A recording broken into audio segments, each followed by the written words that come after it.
Hello everyone and welcome back to my channel. I am your coach Annie and I am here to help you with your spoken English, your vocabulary and your communication skills. Today's video is very important because I have made a revision video or summary video of all the poems that are there in your first flight book for class 10th, and your exam is in next 3 days. And I know last minute video बना रही हूँ क्योंकि पढ़ाई भी तो हम last minute ही करते हैं, राइट? सो या let's just get into it.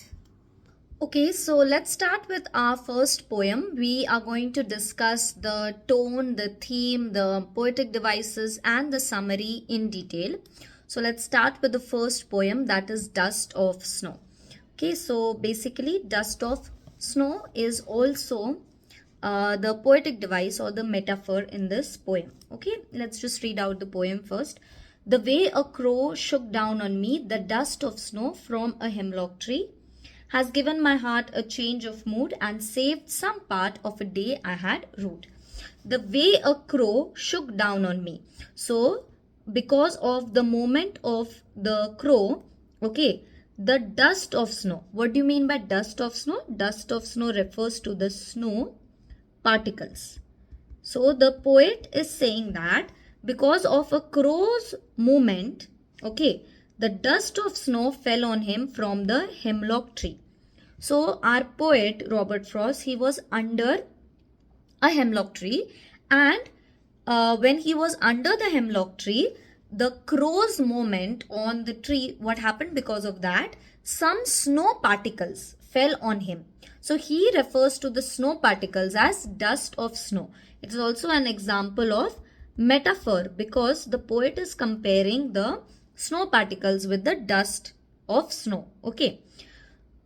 Has given my heart a change of mood. It has changed his heart and saved some part of a day I had rued. Rued means held in regret, or here we can say wasted. Okay. So basically we can say that the poet was already having a bad day. He was feeling sad, he was feeling depressed, he was feeling gloomy. And what happened? Whole day, like half of the day, he had wasted being sad and gloomy or depressed. Okay. And when he came under the hemlock tree, because of the movement of the crow on the tree, the snow particles fell on him and they changed his heart, or it changed his mood. So from being sad and gloomy, he became, we can say, happy, or his mood changed. Okay. Here we have to understand that your crow and hemlock tree. Okay. Crow often symbolize, or crow is often seen as a bad omen. What do you mean by bad omen? Like ashubh cheese, right? And hemlock tree is a poisonous tree that is often, symbolized with death. Okay. So the poet wants to say that even though these are the bad things, or people consider them bad things, it happened, a good thing happened to him. That is, his mood changed. Okay. Now let us look at the major themes of this poem. Okay, the major themes in this poem. The first thing is nature. We can see that nature heals. Healing power of nature can be seen. The poet was feeling very sad, very gloomy, and as soon as he went out in the nature, the dust of snow or the snow particles fell on him. He felt happy, or his mood changed. So what can we find out because of this? We can see that the nature will heal everything. If you're feeling bad, if you're feeling sick, if you're having any kind of problem, when you go into the nature, it will heal you. This is the first theme that we can see. Second theme we can see is that small things can have big impact. Small things can have big impact.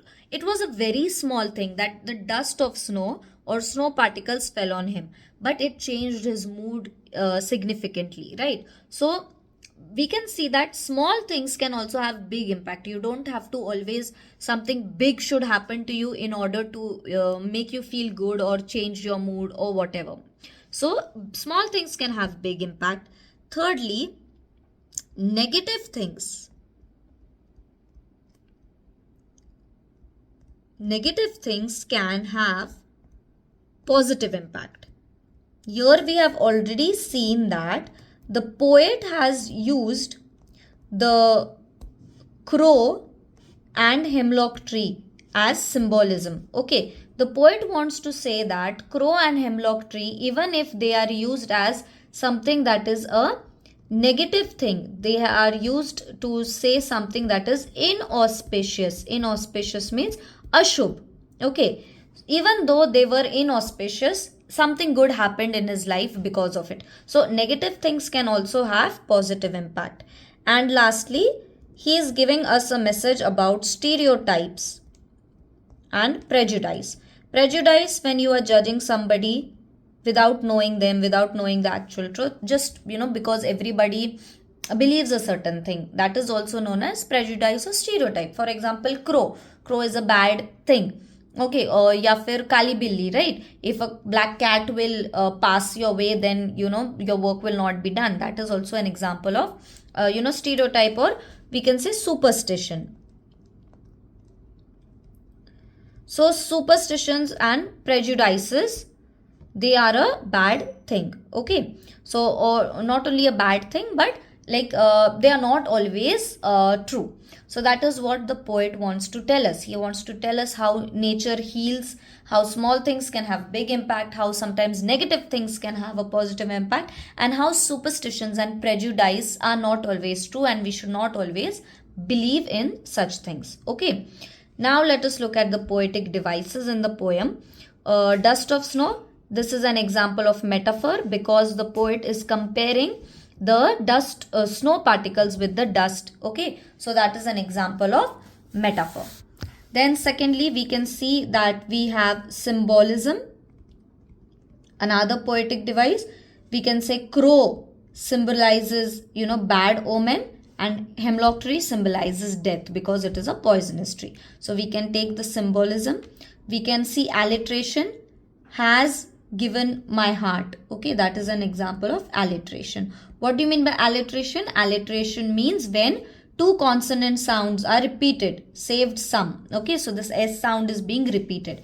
That is an example of alliteration. Okay, and last poetic device we can see here is imagery.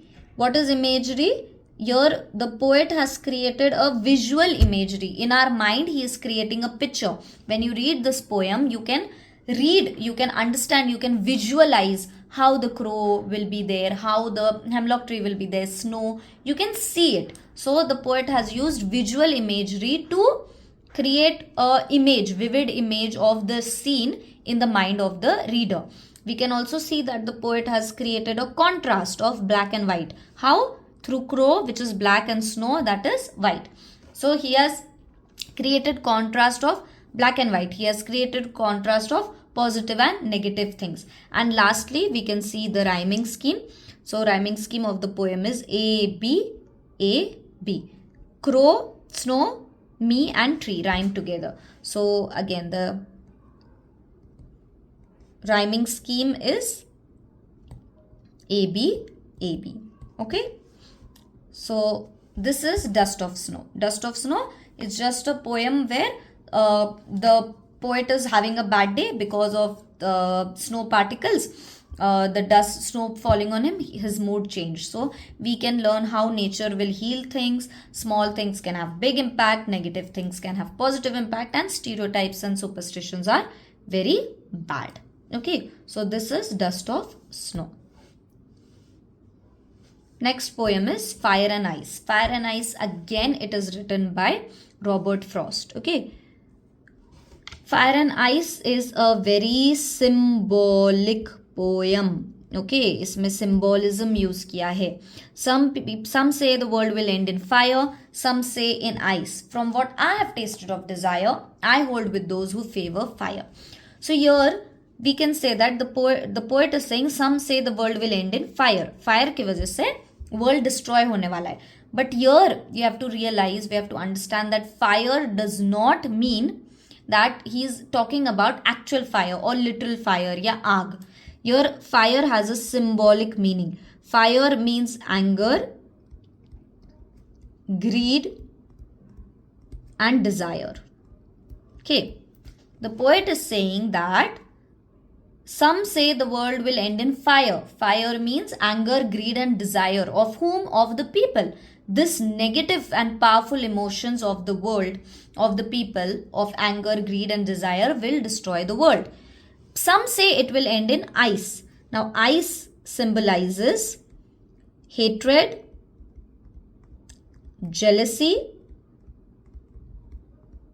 and intolerance. So there are two type of people. Some part of the people say that the world will end in fire. It will end because of the powerful emotions of anger, greed, and desire. And some people say that the world will end in ice, which is another powerful emotion of hatred, jealousy, and intolerance. From what I have tasted of desire, I have tasted of desire. I have tasted means I have experienced. He has experienced it. Desire. We have already seen. Desire means fire. I hold with those. I hold with those means I agree with those who favor fire. So the poet is saying that from what I have experienced, all that experience he has got, he supports the people who say that the world will end in fire, or he agrees with the people who say that the world will end in fire. Why? Because he has experienced it himself. Okay, it is own experience of the poet. Where has he experienced this? This poem was written during the time of World War I. Okay, and he has seen what destruction was caused due to the anger of people, greed of people, desire of people, right? How much destruction happened in the world due to the World War. So he has experienced it on his own, and he agrees with the people who say that the world will end in fire. But if it had to perish twice, perish means get destroyed twice. Okay, so first time it will end in fire. But if it had to perish twice, it will get destroyed twice. I think I know enough of hate. He's saying that I know hatred also, to say that for destruction ice is also great and would suffice. Suffice means what? Be sufficient. It is enough. He says that through ice or through hatred also the world can get destroyed. Okay, so here we can see that the poet is not only talking about the world ending once, but he is talking about the world ending twice. Okay, he is talking about the world ending twice. So we can see that the poem has a very negative or pessimistic outlook. Let us look at the themes. The first thing, very important thing, fire and ice is a serious warning. It is a warning for people to stop the negative emotions so that the world will not get destroyed. And he also believes in, the second theme would be, he believes in the power of human emotions. The humans are capable of destroying the world. The human emotions, negative human emotions such as anger, greed, desire, hatred, jealousy, intolerance, all of these things are very powerful human emotions that have the power to destroy the world. Okay, that is what the poet is saying. This is also an anti-war poem. The poet is asking us not to go to war, not to fight with each other, not to have these negative emotions, not to let these emotions control us, so that we are in a situation of conflict or destruction of the world, or in a war type. Okay, so this is basically the theme of the poem, Fire and Ice. It is a warning. The poet is giving us a warning. Let's look at the poetic devices. Fire and ice is obviously the example of symbolism. The poet has used a symbolic language. He has used fire as a symbol to represent the negative emotions of anger, greed, desire.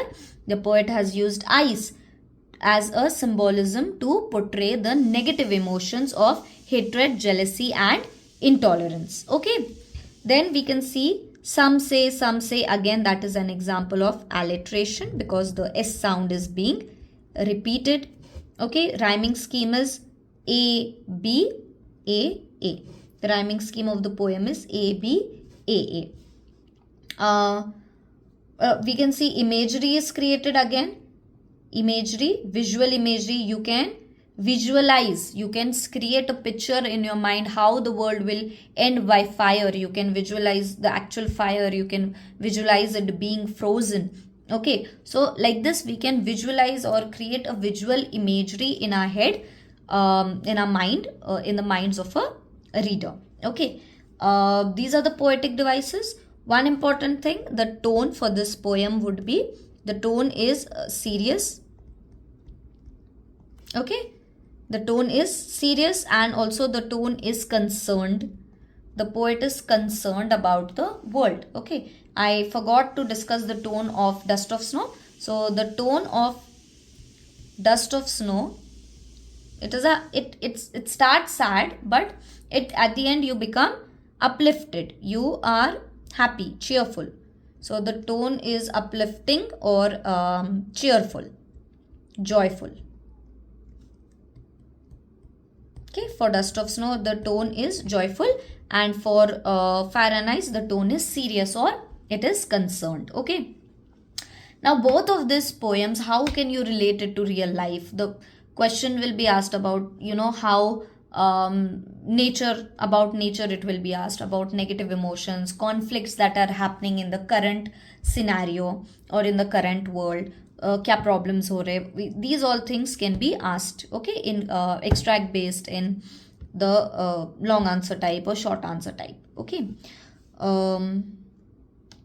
I think we have covered everything that is from Fire and Ice and Dust of Snow. Let's move on to the next poem.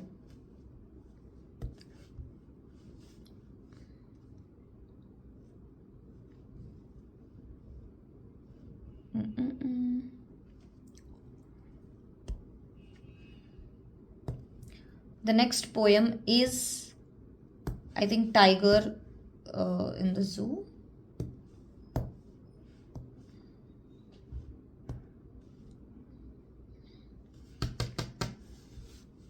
Yes, the next poem is Tiger in the Zoo.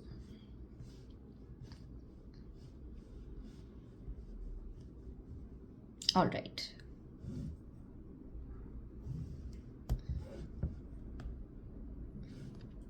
Now, Tiger in the Zoo, one thing you have to understand about this poem is that Tiger in the Zoo is, we can say, a contrast. What do you mean by contrast? A comparison. Comparison or difference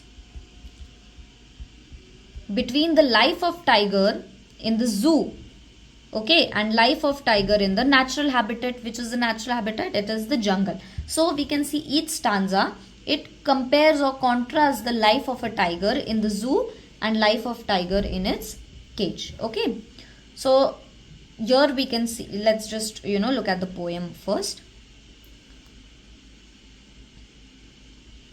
He stalks in his vivid stripes. Stalks means walks. He is walking in his vivid stripes. Vivid means colorful. He is walking in his vivid or colorful stripes the few steps of his cage. He is walking in his cage. Why is he taking only few steps? Because the cage is small. That is why he is taking only few steps. On pads of velvet quiet. Pads refer to the paws. Okay, the paws that the tiger has. It is very soft, right? So it is compared to velvet. Velvet is a cloth which is also very soft. So this is an example of metaphor that the paws of the we can say tiger are very soft. They are compared to the velvet cloth which is very soft. In his quiet rage. Rage means anger. Now why is the why is the tiger quiet when he is angry? Usually when we are angry, we are not quiet. We scream, we shout, okay, we do something that shows our anger. We are not quiet. So why is the tiger quiet? The tiger is quiet in his quiet rage because he is helpless.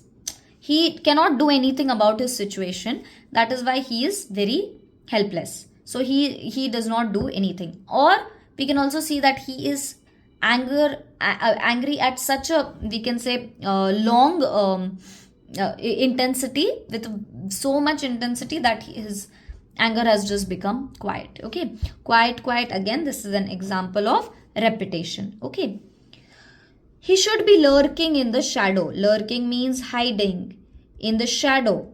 Of what? Of the long grass. Okay, he should be hiding in the shadow. Why he should be doing this thing? Because it is very natural for the tiger to do that thing if he were in his own jungle or in his own natural habitat. Near the water hole where the plum deer pass. Plum means fat. Water hole, if all the animals will come to the same water hole to drink water, and there the tiger will be hiding in the long grass, and as the plum deer will pass, he will uh, attack it, because he is a carnivorous animal. The deer is its prey, right? So he should be doing this thing because being a tiger, it is very natural for him to do these things. Okay, he should be snarling. Snarling means making angry noise. The tiger should be making angry noise around the houses at the jungle's edge. Why will he be at the edge of the jungle? Because if he wants to terrorize, he wants to make the villagers afraid, he cannot do that by being in the jungle. He has to be near the village, which is at the edge of the jungle. Baring means exposing or showing. His white fangs mean teeth. And his claws are his sharp nails. Terrorizing means making scared. So what he should be doing? He should be near the jungle's edge and he should make angry noise. He should expose his teeth and his claws, and people will be scared of him. Why he should be doing these things? Because it is very natural for him as a tiger to do that thing, because he is a wild animal. Okay, and if he's in the jungle, he would be doing this thing.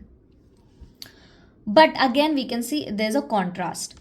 But he is locked in a concrete cell. Okay, concrete cell is not an example of alliteration. Concrete is a k sound, cell is a c sound, s sound. So this is not an example of alliteration. His strength behind bars. His behind bars is example of alliteration. Behind bars matlab kya? That what tiger is a very powerful animal, but all that strength is locked behind the cage. He cannot do anything. Again, he is walking the length of his cage and ignoring the visitors. Why is he ignoring the visitors at this point? Because he is so helpless. He is we can say he has given all hope. He is like very helpless situation. He knows nobody can help him, and he is very bored, to be honest. So he is ignoring the visitors. Hears last voice at night, the patrolling cars, the cars that will be, giving on sirens and alarms and all. So at night he will hear that. And stares means looking intensely with his brilliant eyes. Brilliant means hopeful. Your brilliant means shiny. Usually you see when the person is having hope, the eyes seem to be shiny, right? So still there is some hope in his eyes as he's looking at the stars, so that one day I will be able to get out of here, or one day I'll be able to go back to my jungle. Okay, so very basically this poem talks about freedom versus captivity. Okay, this poem talks about how freedom is necessary for all. Even animals deserve freedom, how we should not capture animals for our own entertainment or our own sake, and everybody deserves freedom, and how the tiger also has feelings, and how we are destroying the natural habitat, we can say ecosystem. Okay, poetic devices. Here we can see example of metaphor on pads of velvet quiet. This is an example of metaphor. Plum deer pass, example of alliteration. Here we can say brilliant eyes, brilliant stars, example repetition. Do we have poetic device? Let's see. Stripes does not rhyme with cage, so B. Quiet does not rhyme, so C. Rage with quiet, so A, B, C, B is the rhyming scheme. Let's see if it fits. Shadow, yes, A. Grass, B. Hole, again C, does not make sense. Pass and grass, B.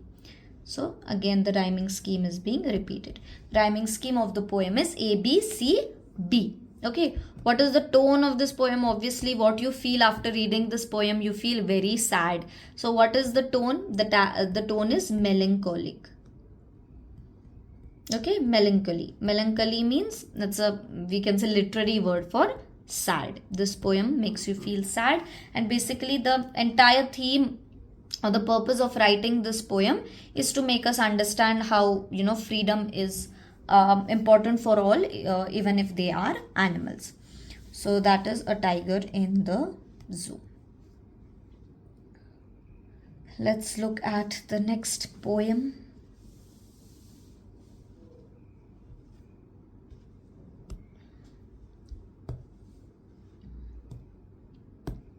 I think in total we have only 10 poems, and we'll try to finish them. Yeah, so in the third unit we have, I think, how to tell wild animals. Don't get confused between tiger in the zoo and how to tell wild animals. The tone and everything is very different. It's completely opposite. How to tell wild animals. How to tell wild animals means how to differentiate between different type of animals, or how to instead of differentiate, the most appropriate word will be how to identify. Okay, how to identify. This humorous poem, humorous is the tone of the poem, it is a funny poem. Okay, suggests some dangerous ways to identify the animals. Okay, let's look at it. If you should ever go by chance, if you ever go to the jungles in east, the eastern jungles, if there should to you advance means come forward. Okay, a large and tawny beast. Tawny means brownish, orangish brown color. If he roars at you as you're dying, you'll know it's the Asian lion. Okay, so the poet is saying that basically that lion will kill you, try to kill you, and once he is roaring at you when you are dying, you will be able to identify that it is the Asian lion. So it's a very funny way of understanding whether it's a lion or not. Okay, here you can see that dying spelling is written as dying. This is an example of literary liberty, or we can say poetic liberty. The poet has taken liberty means freedom, to change the spelling. Why? Because it to match the rhyming scheme. Okay, or if sometime when roaming around, a noble wild beast greets you. Now noble means, always you have to understand that the tiger is known as a noble animal, royal, with black stripes on yellow ground. So background is yellow and on it we have black stripes. Just notice if he eats you. You have to wait till the animal is eating you or not. If that animal will eat. This simple rule may help you learn. This simple will help you to learn the Bengal tiger to discern. Discern means to identify. So the poet is saying that you have to wait till you see a noble beast that is yellow and black in color, and if it will eat you, then it is the tiger, it is the Bengal tiger. That is how you learn how it is a Bengal tiger. So again, a very funny and humorous way to identify the tiger. If you see a tiger, you will immediately run, right? You won't wait till you see whether he is eating you or not. Okay, if strolling forth means again walking forward. A beast you see an animal whose hide with spots is peppered. Peppered means as a ... Okay, hide means skin of animal is known as, so his skin is peppered, these dots that you can see.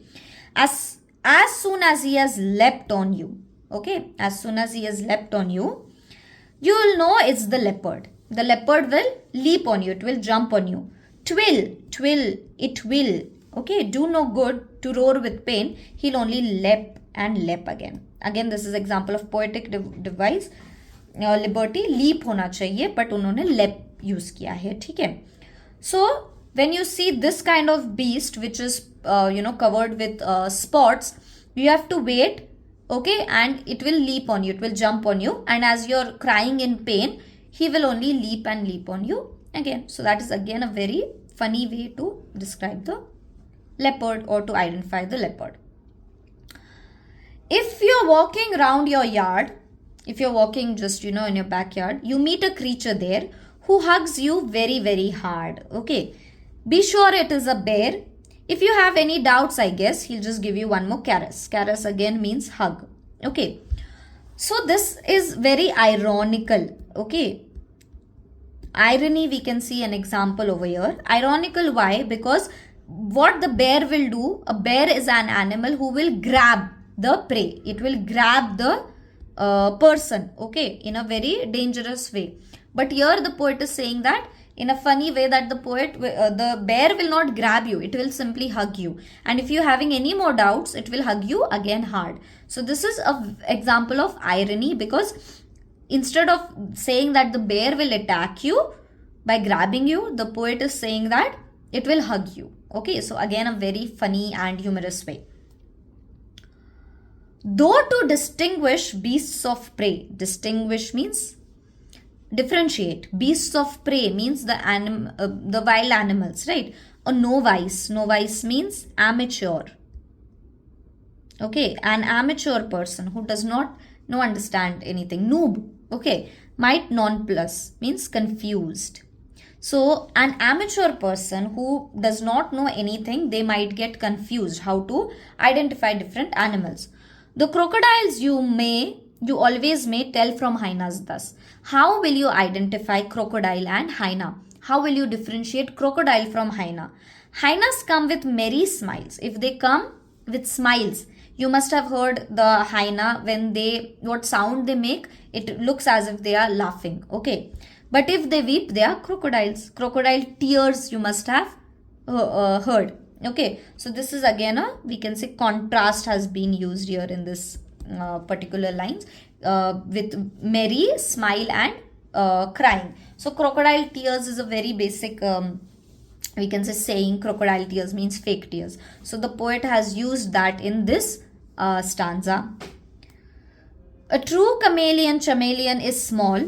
Okay, chameleon, whatever you want to say. A lizard sort of thing. Okay, the chameleon is very small. A type of lizard. He hasn't any ears at all and not a single wing. It does not have wing. It does not have any ear. If there is nothing you see on the tree, if there is nothing on the tree, it is the chameleon you see. So the poet is saying that if nothing you see, it is chameleon, because the chameleon will change the color and we won't be able to identify the chameleon. So this is an example of paradox. Something that is completely, we can say, opposite, and it does not make sense, right? Because first you are saying there is nothing and then you are saying it is a chameleon. So that is an example of paradox over here. Okay. Overall, we can see that the poet has a very in-depth knowledge of the wild, because she has used many examples, many references in a very funny way to identify the animals. So yes, Caroline Wells has in-depth knowledge of the wild, and she has used the humorous way to make it interesting to the readers. Okay. And what is the tone? The tone is humorous. There is no theme, just how one theme can be there, that not every knowledge is useful, okay, or practical. If you use this knowledge, you apply these rules, then obviously you will be killed, okay, because obviously you won't wait till the lion attacks you or not. Okay, so yeah, this is how to tell wild animals. Humorous poem. Poetic devices are many in this poem, as I have already told you all. We have poetic liberty, we have paradox, we have irony. Okay, Let's see if we have the rhyming scheme. We have a very good rhyming scheme in this poem. Chance, advance, east, beast, dying, line. Okay, so A B C C. A B C C is the rhyming scheme. If you write A B also, it's fine. Okay, A B. Let's see if it makes sense in other. A B C C. Yes. So there is a very consistent rhyming scheme. A very strong lyrical way is there. Okay, and yeah, that is how to tell wild animals.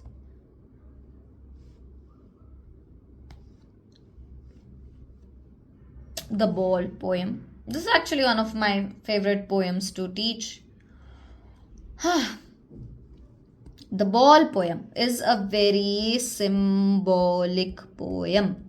Also, one more thing in this poem, okay, we can see a very good use of imagery. Which imagery? Visual imagery, because we can very nicely imagine the whole picture, how the animal will look, because the colors and everything are, you know, written in a very beautiful way or in a very vivid way. So yeah, imagery is there. Coming back to the Ball poem. The Ball poem is a very symbolic poem where ball does not mean a literal ball. It has a different symbolism. Okay. A boy loses a ball. He is very upset. A ball doesn't cost much, nor is it difficult to buy another ball. Why then is the boy so upset? Read the poem to see what the poet thinks has been lost and what the boy has to learn from his experience of losing something. Okay. What is the boy now who has lost his ball? What is it to do? I saw it go merrily bouncing down the street, and then merrily over. There it is in the water. Okay, so the narrator is there, the poet is there, and he is looking at a boy who has lost his ball. And he's saying, what is the boy now who has lost the ball? And he saw that the ball went into the water. Merrily bouncing and then merrily over. Okay, now the boy has lost his ball, which is a bad thing. But here the poet is writing merrily bouncing, means happily bouncing. So this is used to show the contrast between the boy is feeling sad, but the ball is going merrily. What does this dash signify? The stop. That it was bouncing, but now it is in the water. It has stopped bouncing. No use to say, oh, there are other balls. Okay. An ultimate rigid shaking grief fixes the boy. Fixes means he is fixed in that position. Grief, sadness. He's shaking with sadness.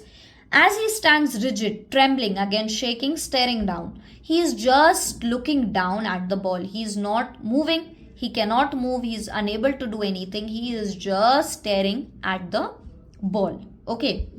All his young days means the memories, the childhood memories that he had spent with the ball, they go into the harbor. Okay, near the water where his ball went. So as his ball went, the memories of his ball also went. His childhood days also went. I would not intrude on him. I will not disturb him. Okay. A dime, another ball is worthless. Why is another ball worthless? Because even if he buys him a new ball, the memories that he had with his early, own ball, it won't be the same. Okay. Now he senses first responsibility. This is the first time he learns something. Okay. Now we can understand that the ball is not a literal ball. A ball is a symbolism. It has a symbolic meaning. The ball symbolizes anything important in life. Okay? Anything that is important to you, a person, a place, a position, a thing. Okay? It could be anything. That ball, once you lose it, you cannot replace it. Okay? A dime, another ball. The same thing if you buy it again. The same thing if you try to replace it, it won't be the same. In a world of possessions, means materialistic wealth. People want more money, more job, more responsibility, more wealth, more power. All of these things. In this type of world, people will take balls. People will take the things that are important to you. Balls will be lost always. You will lose things. You will lose people. You will lose relationships. You will lose opportunities. You will lose people. You will lose anything materialistic wealth. Either people will take it from you or you will lose it on your own. But no one buys a ball back. You cannot replace the things that you have lost. Money is external. Money is external means money does not matter. No matter how much amount of money you have, once you have lost something, you cannot replace it. He is learning. Well behind his desperate eyes. Desperate means he wants that ball, right? He is very desperate. But he is learning the epistemology. Epistemology means understanding. He is understanding what loss means. How to stand up. Okay. How to overcome the loss. Does your stand up means literally to stand up khade ho jana? Nahi. How to overcome the problem or overcome loss. Knowing what every man must one day know. कोई ना कोई like हर आदमी को एक ना एक दिन सीखना होगा how to overcome loss. And most know many days. And ऐसे बहुत सारे लोग हैं जो बहुत time loss face करते, so they know how to stand up. You have to learn. The poet is not disturbing the boy because he wants the boy to learn that in life you will lose things. You will always lose things, and once you have lost something, you will have to overcome it. You will have to be resilient. Okay. The resilient, we can say, how to overcome the loss. Okay. So your theme is, of course, how to be resilient. Okay, how we learn about loss. How we learn about from loss? From experience. Okay. And no matter how much you want, you cannot replace that thing. So that is the ball poem. It has a very symbolic meaning. The poet has used a very symbolic language in this. There are many poetic devices. There is no rhyming scheme. If there is no rhyming scheme, it is known as a free verse. Okay.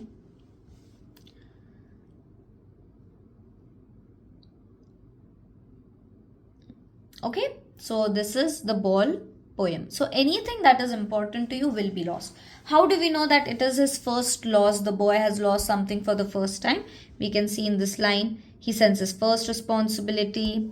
Okay, this line, and then an ultimate shaking grief fixes the boy because he does not know what to do. It's the first time something has happened. So he does not know what to do. He is not running after the ball. He is not saying anything. He is just looking at what is happening because it is the first time something like that has happened.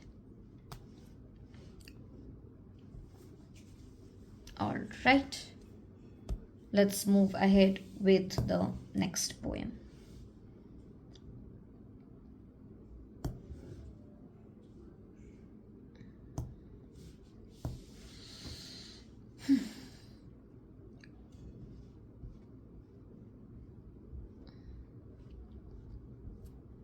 I think I have opened the same PDF again. 4. We need 4. All right. The next poem we have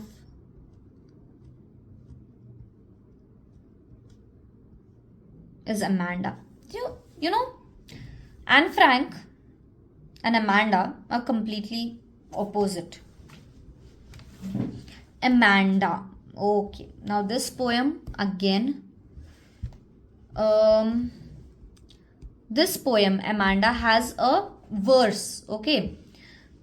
Which is there in this curly bracket. Okay. Which is also known as parenthesis.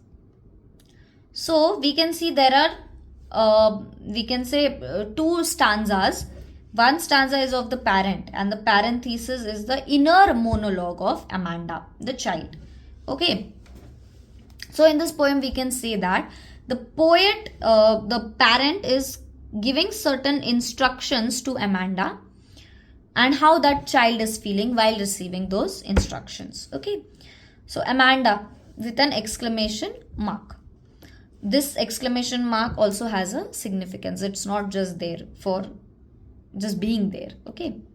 Don't bite your nails, Amanda. Don't hunch your shoulders means slouch your shoulders, Amanda. Stop that slouching and sit up straight, Amanda. The parent is saying that sit properly. Okay. Don't slouch, sit straight. Okay, Amanda. Do this thing and don't bite your nails. So clear instructions the parent is saying. What this girl is thinking after listening to that in parentheses. Okay, why these parentheses were important?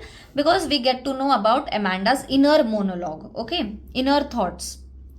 There is a languid. Languid means calm, emerald, green sea, where the sole inhabitant means the person living there is me. Soul means alone. So in a green sea, she wants to be the only person living there, a mermaid drifting blissfully. She wants to be a mermaid because she wants to be alone in the calm green sea. She wants to be alone over there because she is so fed up with her parents' constant instructions, nagging, scolding. Finish your homework. Did you finish your homework, Amanda? Did you tidy your room, Amanda? I thought I told you to clean your shoes, Amanda. Again, some basic instructions. What she is replying or what she is thinking. I am an orphan, Anath, roaming on the street. I pattern soft dust with my hushed bare feet. She is making, pattern in the mud. Sometimes we play with the mud, no, when we are bare feet, like that. The silence is golden. Nobody is talking to her. Nobody is telling her because she is now an orphan. She wishes to be an orphan. Freedom is sweet. Okay, because she has no parents, so nobody is there to scold her. So we can see that this child is so much annoyed, so much irritated, so much, we can say, disturbed by the constant scolding, nagging of the parents that she wishes to be orphan. There is no person who would want to themselves be orphan, right? Don't eat that chocolate, Amanda. Remember your acne, Amanda. Will you please look at me when I'm speaking to you? Okay, so she's not even looking at the parent. I am Rapunzel. Rapunzel, the famous story where Rapunzel has very long hair. She is trapped in the tower. All she wants to do is get out of the tower, and there is only one way, that is the window in the tower, and she will put her hair, very long hair, as a rope or as a ladder. Okay. I am Rapunzel. She says, I wish I am that Disney princess. I have not a care. I don't care about anything. Life in a tower is tranquil, calm and rare. Rapunzel wanted to come outside the tower. She wants to be inside the tower. Amanda. I'll certainly never let down my bright hair. Because of that hair, people used to climb the tower. Her her mother used to climb the tower, but she will never let anybody climb her tower. Okay, because she wants to be alone. Stop that sulking. Sulking means muh fulana at once, Amanda. You're always so moody. You're always in a mood. Kharab mood rehta hai. Anyone would think that I nagged or scolded at you, Amanda. She's saying that why you're behaving like this? Behave properly. Otherwise, लोगों को क्या लगेगा कि मैं चिल्लाई. So this is an example of irony, because in the entire poem we can see that the parent is nagging or scolding, and at the end the parent is saying that behave properly, otherwise everybody will think that I scolded you. So that is irony. The time se chillai rahi hai, and at the end she is saying that behave properly, otherwise anyone would think I scolded at you. Okay? So this is Amanda. Now what does this exclamation mark, what does it mean? It shows the urgent or the commanding authority by which her name is always spoken. Why is Amanda not paying attention? Because she is totally done with that conversation and she is always thinking something in her head. That is why she is not even looking at the parent. Now what we can see, major themes are freedom. Children should have freedom. Parents should not, scold them all the time. Amanda is Amanda wants to be alone and she is not lonely. Okay, whereas Anne Frank is not lonely. Anne Frank is not alone, but she is lonely. What do you mean by lonely and alone? Lonely matlab state of mind, ki akelapan. Alone means physically. So Anne Frank had many friends, but still inside she was missing that one friend. She was lonely. Amanda, she has parents around her, but she wants to be alone. She wants to be physically alone as well as mentally also. She is alone and she does not mind that. She is happy in her own presence. Okay. With her own, we can say, silence, with her own presence, she is happy. She is happy being by herself. So she just wants to be alone because she's so tired of her parents.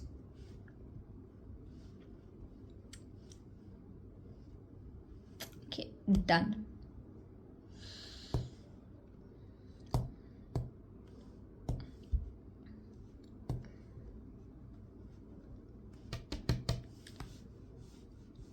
I hope this is being helpful to you some way. Because I just came from school. It's literally 10 o'clock at night while I'm recording this video for you guys. The trees. Now, this is one poem that is going to take a lot of time because this poem has very, very symbolic meaning. Okay.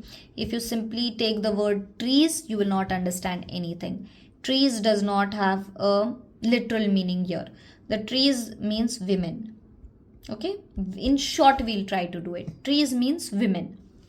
The trees inside are moving out into the forest. Forest means world, society. Okay, the forest that was empty all these days. Can there be a society without only, like, with only men? No. So that is why it was empty, because women were not there. Matlab, when people had no women were not allowed to do certain things. There was no women empowerment. There was no feminism at that time, where women had a lot of restrictions. They were not allowed to go out, work, and all of those stuff. Okay, so that time the world was empty because only one gender was there in the world, right? They were working. Where no bird could sit. ये literally ले लो कि forest में झाड़ नहीं है तो bird नहीं बैठेंगे, insect नहीं होगा. No sun bury its feet in the shadow. If trees are only not there, where will the sun make shadow? The forest that was empty all these days will be full of trees by morning. At night, the roots work. Okay, the roots. How are the roots in the house? How are the trees in the house? They are trapped in the roots. So they are working to disengage. Disengage means remove themselves from the cracks in the veranda floor. Veranda, apna angan. Okay, so they are trying to remove themselves. The leaves are straining. They are making an effort towards the glass because they want to come out. Small twigs means tehnia. They are also stiff with exertion. Exertion means effort. Again. Long cramped boughs, branches. They are shuffling under the roof. So all of the flower, all of the parts of the tree, the roots, the leaves, the twigs, the branches, they all are collectively making an effort to go out. What does this mean? That means that only one section of the women are not doing. The roots, the older women. Okay, the boughs means branches. The women who are in, we can say, youth. Small twigs means little children also. So all of them are collectively moving towards the, we can say, outside. Okay. It don't take it literally that they are making an effort to go out. They are working for their rights, for their freedom. Okay. Like newly discharged patients, half dazed, moving to the clinic doors. How like a patient is very, we can say, bored of living in the hospital. So how they move? Newly discharged, half dazed means half conscious, still under the medication. They are moving towards the clinic doors. Okay, because जिस तरह से एक patient hospital में रह के परेशान हो जाता है, वैसे ही women are very, we can say, not happy, not satisfied being just at home. They want to go out in the society. I sit inside, doors open to the veranda, writing long letters in which I hardly, not at all mentioning the departure. Departure means going of house, forest from the house. Why the poet is not writing about this? Because she does not want anybody to know about this, right? Because if people know about it, then maybe they will stop it from happening. This is a very important and serious moment, secret moment that she does not want anybody to know and come and spoil that whole movement.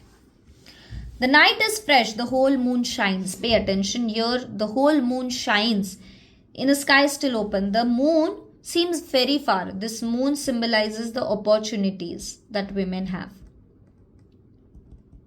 Opportunities, goals, okay. These goals seem very high, like a moon we cannot touch. The smell of leaves and lichen, moss that grows on the forest, still reaches like a voice into the rooms. Smell of leaves and lichen means all the bad things, sufferings that they have, gone through. My head is full of whispers. She's still, talking about all of these things. The people are complaining, women are complaining. She is worried about, all of these things.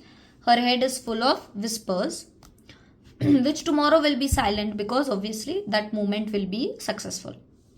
Listen, the glass is breaking. Breaking the glass ceiling is one of the very common terms. Breaking the glass ceiling means there is an invisible wall, okay, that they have shattered. The trees are stumbling. They are going forward. They are, even falling down because it is their first time. Women in the society. So they are exploring new opportunities. Sometimes they fail, but they're still, going forward. Winds rush to meet them. Winds means opportunities. They were already there. Wind was already there. As soon as women went out, the opportunities came and met them. The moon is now broken like a mirror.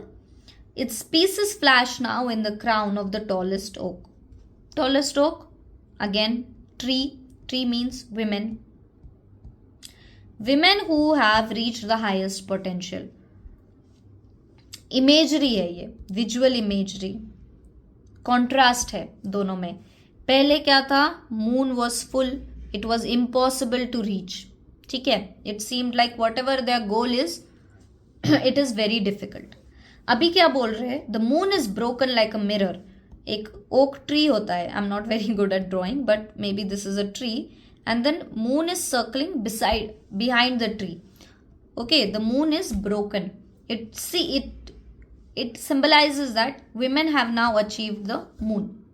Chand tak chale gayi means they have achieved whatever goal they wanted to. Okay. So this poem is about feminism. This poem is about women empowerment. Okay, about how women need their freedom and how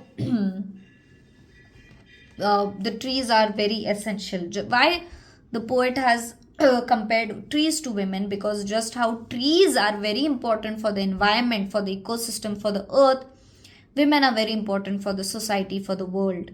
Okay, just like we cannot live without trees, we cannot live without women. How trees have important functions, women also have important functions.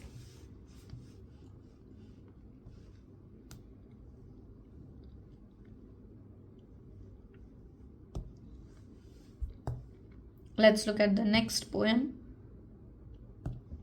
Only few more to go.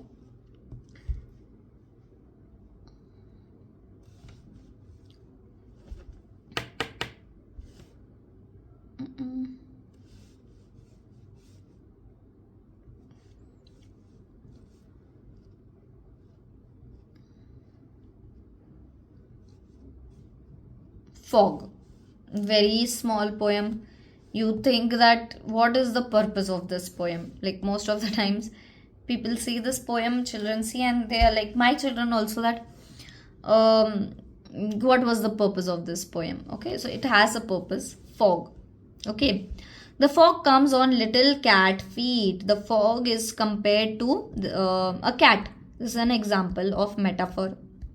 How the cat will come very slowly. Okay, like that the fog will come. It sits looking over the harbor and city. We can see that it is a coastal area. Okay, because harbor is there. On silent haunches. Haunches means the pause. And then moves on. Means it goes away. Okay. So how like a cat will come, you will not understand that the cat is coming very silently. The cat will come without anyone noticing and the cat will go away. Okay. So like that fog will also come. Now what is the actual purpose of this Fog again is a symbolic poem. Fog symbolizes problems in life. Fog symbolizes problems in life. How problems will come in life? Unannounced. Most of the times you will never understand that the fog came or the problem came. But then it also moves on. It will come silently. It will stay there silently. And the problem will move on. So this is kind of how problems in life come unannounced, and how the same situation will not be there all the time. You will, get over it. You will get over the problem. So yeah, that is fog poem. Fog symbolizes, like, fog means the problems in life. And it is referred to the cat. Okay. Metaphor is cat. Just like cat and fog, they are very silent. I don't know if I'll get time for prose also, but I will try my best. The Tale of Custard Dragon. Okay, this is a very big one, but let's see. Now this is a type of ballad. Ballad means a story. Okay, because it has characters. It has a starting point. It has characters. It has a climax. It tells us a story. Okay, it is a humorous poem. Okay, and many themes are over here. Okay, let's just read the poem first. Belinda, the name of the girl, lived in a little white house with a little black kitten and a little grey mouse and a little yellow dog and a little red wagon, a really or truly pet dragon. Real, true. Okay, this is again example of poetic liberty. We can see a lot of visual imagery. Okay? Because colors and everything is described. Now the name of the little black kitten was Ink. Okay? The little grey mouse, she called him Blink. The little yellow dog was sharp as mustard. Mustard because it's yellow. And the dragon was a coward. Means he used to be scared all the time. She called him Custard. Okay.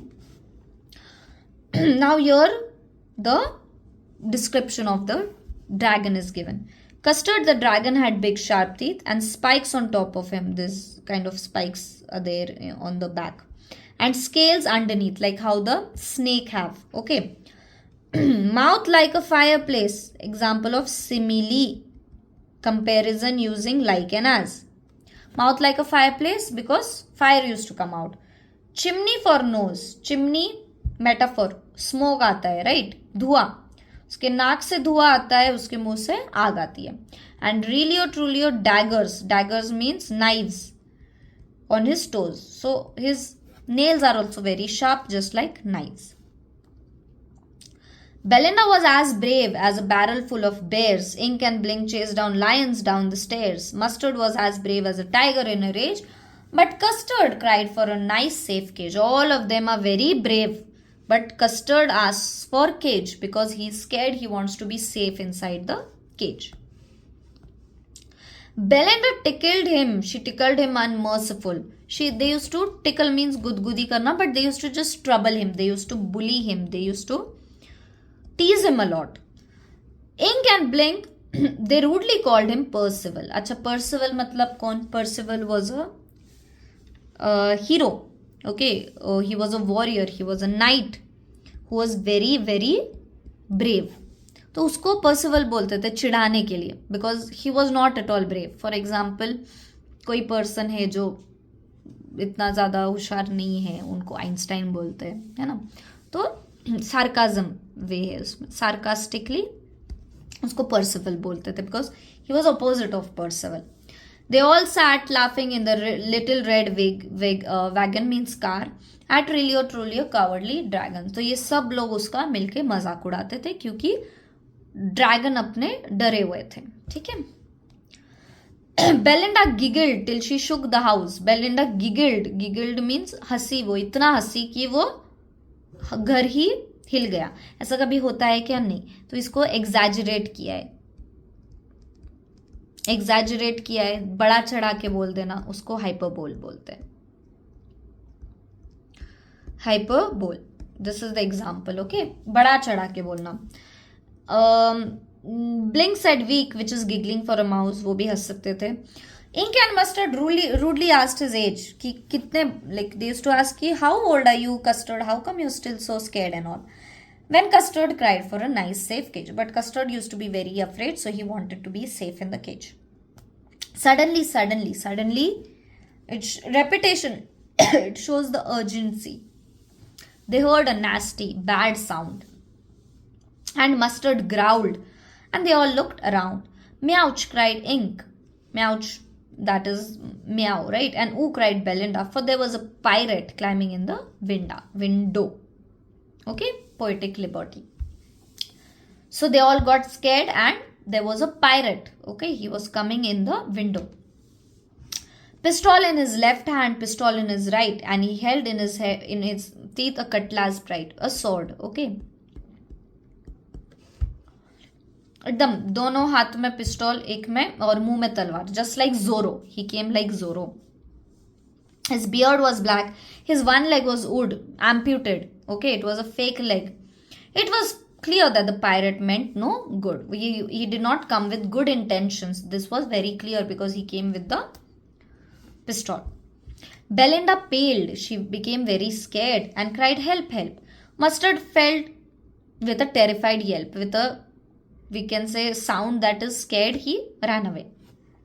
Ink trickled down of the household. Ink जो है वो छुप गया. And little mouse strategically means at a very convenient time. वही time पे वो mouse whole जो होते हैं वॉल में, वहां पे छुप गया. Okay. But up jumped Custard, snorting like an engine. He was very angry. Clashed his tails like irons in a dungeon. With clatter and clank, catter, clank, jangling, squirm. Okay, these all are sounds. This is example of onomatopoeia.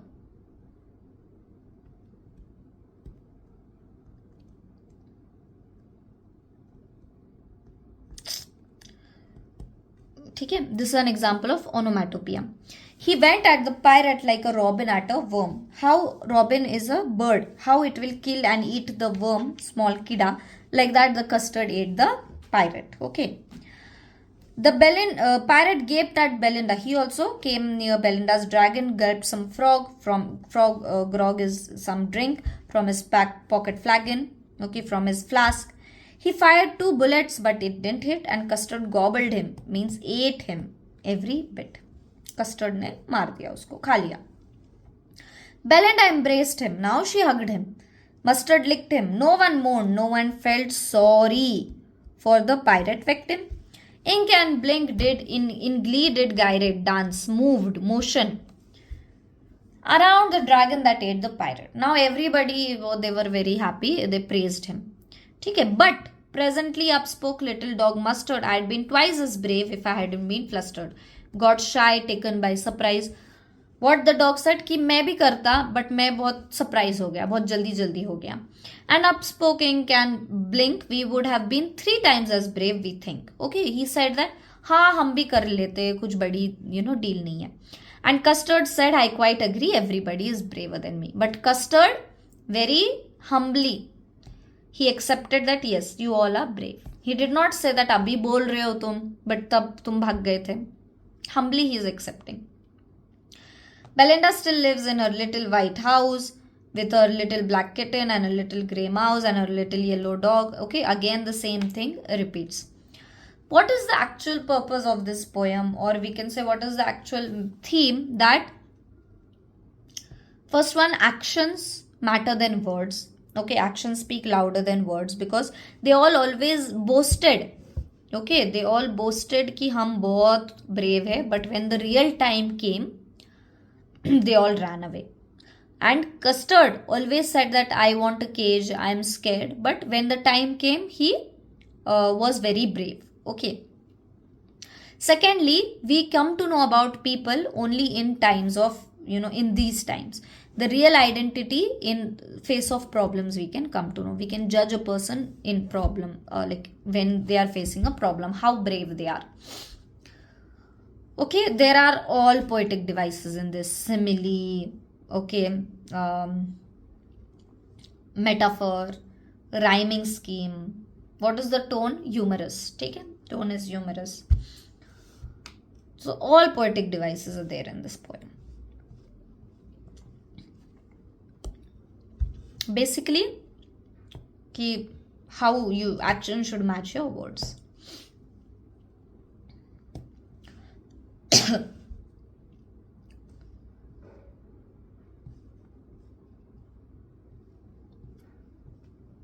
For Anne Gregory, I think everybody likes this poem. For Anne Gregory is a woman and they are having a conversation. A man, woman, they are having a young, man and woman are having conversation. So man is saying, never shall a young man thrown into despair. Despair means troubled. By those honey-colored ramparts at your ear. Okay, the jo flicks hote hain. Love you for yourself alone and not your yellow hair. Okay, so this man is saying that any man who will say that we love you, okay, or any man who is troubled by the beauty, because वो इतनी खूबसूरत है कि उसके beauty से लोग परेशान हैं, and anybody who will claim to love you, they will not love you for you, they will love you for your yellow hair. What does yellow hair signifies? External beauty or external appearance. So what this man is saying, that any man who will say that they love you, they will not love you for who you are, but they will love you for your external beauty. They will love you for your outer appearance. But then she is saying, to which Anne Gregory is replying, but I can get a hair dye and set such color there, brown, black or carrot, that young men in despair may love me for myself alone and not my yellow hair. So she is saying, but मैं तो मेरे beauty looks change कर सकती हूँ. I can change my appearance. My beauty will fade. Okay, I can change my appearance. So then people will love me for myself, who I am, for my inner beauty, rather than the external appearance, for my personality, for my qualities, rather than external beauty. So she does not want to get a hair dye because she wants to change her appearance. She wants to change her appearance because she wants that nobody should love her only for her appearance. They should love her for herself. To which the man is replying, I heard an old religious man but yesternight declare. Yesternight means last night he heard that one man, religious man, said that he had found a text to prove. He found some written material where it was written that only God, my dear, could love you for yourself alone and not your yellow hair. So he said that there is no person in the world, no man will claim to love you for only yourself. All men will love conditionally because of your external beauty. Only God will provide unconditional love. So that is basically the theme. That God provides unconditional love. Humans basically go for the outer appearance. So we should not go for outer appearance when we love somebody. We have to look at all the qualities. And yes, God is one person who is going to love us for who we are, for us unconditionally. What Anne Gregory wants? Anne Gregory wants somebody who will love her, not for her physical beauty, but for herself. For her inner qualities, for her talents, personality, her behavior. But this man is saying that there is no man on this world who will love you for who you are and they'll not be influenced by your beauty. And only God can do that. Only God can do the unconditional love.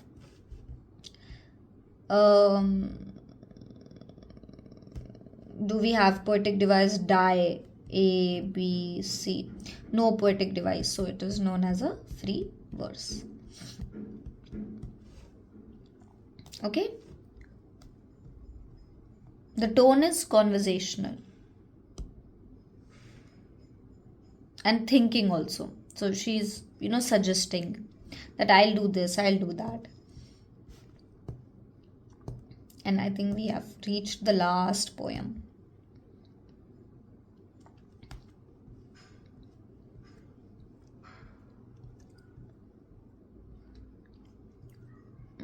I think that was the last poem. Yeah, so that was the last poem, and I hope you have understood all the poems. If you have any doubt at all, please let me know in the comments below.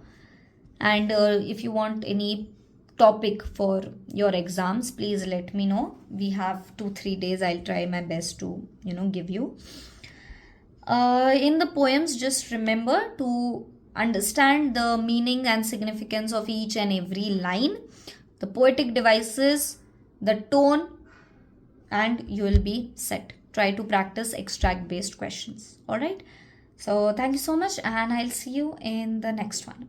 Bye guys.